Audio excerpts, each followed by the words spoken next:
नमस्कार। बहुत ही सुंदर सा प्यारा सा झूमर के गाना लेके आइल बन जा, सुनी जा, झूमी जा। हम तो घर भर के खाना ना बनाई बे राजाओ, हम तो घर भर के खाना ना बनाई बे राजाओ, हम दे अलगा को दाना का नहीं हर जाई बे राजाओ, हम दे अलगा को दाना का नहीं हर जाई बे राजाओ,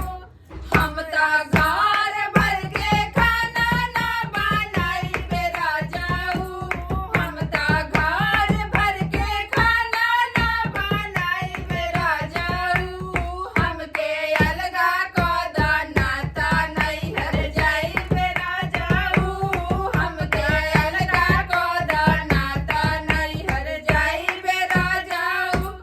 हमरे सासू के शासन ना सहल रे राजाओ, हमसे सासू के शासन ना सहल रे राजाओ,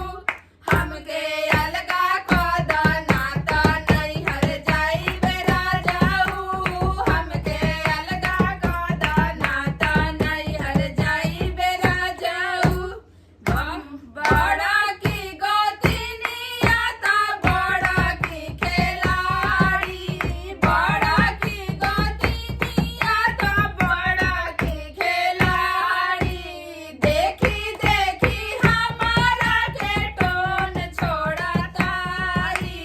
देखी देखी हमारा के टोन छोड़ा तार, भाले नून रोटी खा के रहा जाई बे राजाओ, भाले नून रोटी खा के रहा जाई बे राजाओ, हमके अलगा को दाना ता नहीं हर जाई बे राजाओ, हमके अलगा को दाना ता नहीं हर जाई बे राजाओ,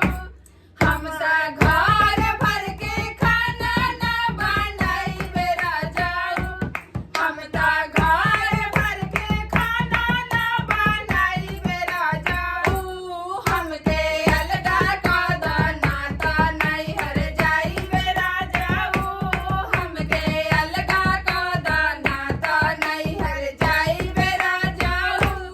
धन्यवाद। गाना अच्छा लगे तो जरूर वीडियो के लाइक करी जा, शेयर करी जा, अच्छा अच्छा कमेंट करी जा और बस धन्यवाद।